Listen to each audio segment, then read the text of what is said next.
afternoon guys, gagawa naman ako ng broasted, chicken broasted. Ito siya oh, binabad ko siya sa gatas o sa milk. Okay, at paminta, salt at sugar. Ganyan lang.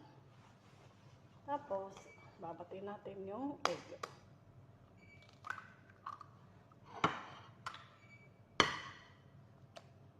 Karabas mo na ng kamay.